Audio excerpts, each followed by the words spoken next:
ಗ್ರಾಸಕ್ಕಿಲ್ಲದೆ ಹೋಗಿ ಪರರ ಮನೆಗಳ ಪೊಕ್ಕು, ಗ್ರಾಸಕ್ಕಿಲ್ಲದೆ ಹೋಗಿ ಪರರ ಮನೆಗಳ ಪೊಕ್ಕು, ದಾಸನೆಂದು ತುಳಸಿ ಮಾಲೆ ಧರಿಸಿ ಬೇಸರಿಲ್ಲದೆ ಅವರ ಕಾಡಿ ಬೇಡಿ ಬಳಲಿಸೂತ ಕಾಸು ಗಳಿಸುವ ಪುರುಷ ಹರಿದಾಸನೇ. ದಾಸರಂದರೆ ಪುರಂದರ ದಾಸರಯ್ಯ. ವಾಸುದೇವ ಕೃಷ್ಣನ್ನ ವಾಸುದೇವ ಕೃಷ್ಣನ್ನ ಸೂಸಿ ಪೂಜಿಸುವ ದಾಸರಂದರೆ ಪುರಂದರ ದಾಸರಯ್ಯ.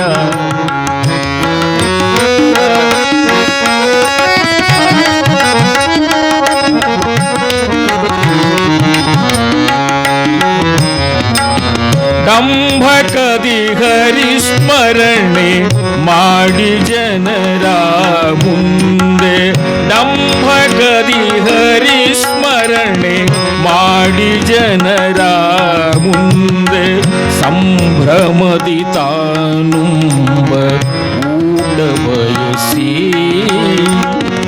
ಅಂಬುಜೋದ್ಭವ ಪಿತನ ಆಗಮಗಳರಿಯದೆ, ಅಂಬುಜೋದ್ಭವ ಪಿತನ ಅಂಬುಜೋದ್ಭವ ಪಿತನ ಆಗಮಗಳರಿಯದೆ,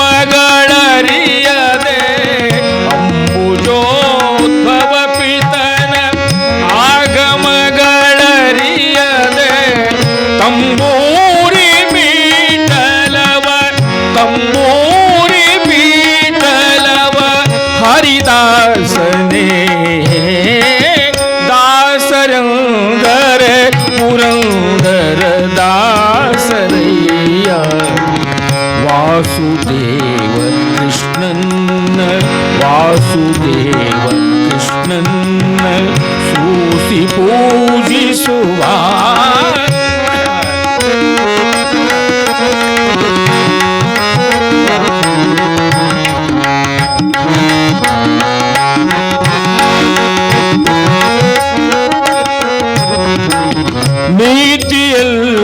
ನೀತಿಯಲ್ಲವನರಿತು ನಿಗಮವೇ ಜನ ನಿತ್ಯ, ನೀತಿಯಲ್ಲವನರಿತು ನಿಗಮವೇ ಜನ ನಿತ್ಯ, ವಾತ ಸುತನಲ್ಲಿಹನ ವರ್ಣಿಸುತ್ತಲೀ ಗೀತ ನರ್ತನದಿಂದ ಕೃಷ್ಣನ್ನ ಪೂಜಿಸುವ ಗೀತ ನರ್ತನದಿಂದ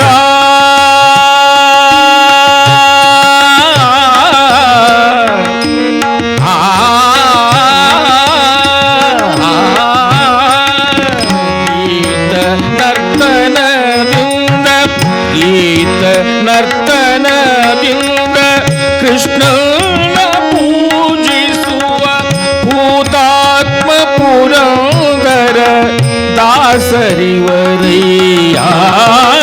ದಾಸರಂದರೆ ಪುರಂದರ ದಾಸರಯ್ಯ.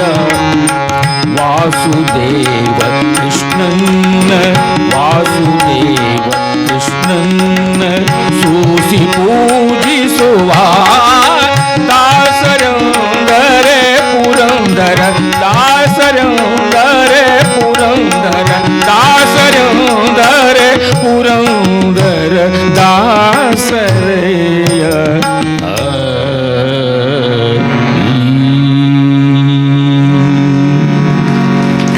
ವಿಜಯನಗರ ಸಾಮ್ರಾಜ್ಯದಲ್ಲಿ ವ್ಯಾಸರಾಯರು ಮಾಡಿರ್ತಕ್ಕಂಥ ಅಮೋಘ ಕಾರ್ಯ ದಾಸ ಸಾಹಿತ್ಯಕ್ಕಾಗಿ ನಾವು ಇವತ್ತು ನೆನೆಸಬೇಕಾಗಿದೆ.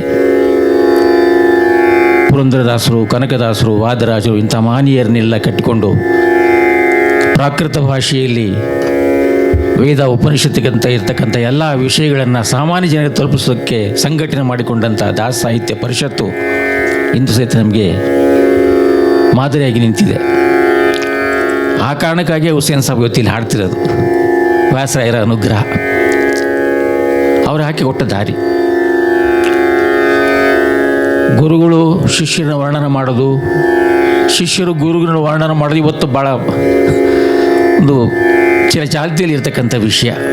ಆದರೆ ಗುರುಗಳೇ ಶಿಷ್ಯರನ್ನ ವರ್ಣನ ಮಾಡುತ್ತಾ ಅವರ ಕೀರ್ತಿಯನ್ನು ಎತ್ತರಕ್ಕೆ ತೆಗೆದುಕೊಂಡು ಓದಿದೆಯಲ್ಲ, ಅದು ವ್ಯಾಸರಾಯರ ಒಂದು ಬಹಳ ಅದ್ಭುತವಾದ ಚಿಂತನೆ. ಭಾಳ ಪ್ರಚಲಿತವಾದಂಥ ಇವರು ನಮ್ಮ ದಾಸರೆಂದರೆ ಪುರಂದರ ದಾಸರಯ್ಯ. ಈ ಕೀರ್ತನೆಯಲ್ಲಿ ಪುರಂದರದಾಸರ ವರ್ಣನೆ ಇರೋದು ಪಲ್ಲವಿಯಲ್ಲಿ ಮತ್ತು ಕೊನೆಯ ಚರಣದಲ್ಲಿ. ಉಳಿದು 3 ಚರಣ 5 ಚರಣದಲ್ಲಿ ಪುರಂದರದಾಸ ವರ್ಣನೆ ಇಲ್ಲವೇ ಇಲ್ಲ. ಹಾಗಾದರೆ ವ್ಯಾಸರಾಯರು ಏನು ಹೇಳಕ್ಕೆ ಹೊರಟಿದ್ರು ಅನ್ನೋದು. ಪುರಂದರದಾಸ ಅಂತ ಒಬ್ಬರು ದಾಸರು ಇದ್ದರು. ಹಾಗಾದರೆ ಈ ದಾಸ ಸಾಹಿತ್ಯ ಅಪ್ಪಿಕೊಳ್ಳೋರು, ದಾಸ ಸಾಹಿತ್ಯವನ್ನು ಅಳವಡಿಸ್ಕೊಂಡವರು ಹೇಗಿರಬಾರ್ದು ಅಂತ ಹೇಳೋದಕ್ಕೆ ಒಂದು ಕೀರ್ತನೆ ರಚನೆ ಮಾಡ್ತಾರೆ. ಇದು ಭಾಳ ಅದ್ಭುತವಾದ ಕೀರ್ತನೆ. ಡಂಭಕದಿ ಹರಿಸ್ಮರಣೆ ಮಾಡಿ ಜನರ ಮುಂದೆ ಸಂಭ್ರಮದಿ ತಾನುಂಬ ಊಟ ಬಯಸಿ ಅಂಬುಜೋದ್ಭವ ಪಿತನ ಆಗಮಗಳರಿಯದೆ ತಂಬೂರಿ ಮೀಟಲವ ಹರಿದಾಸನೇ. ದಾಸರೆಂದರೆ ಪುರಂದರ ದಾಸರಯ್ಯ.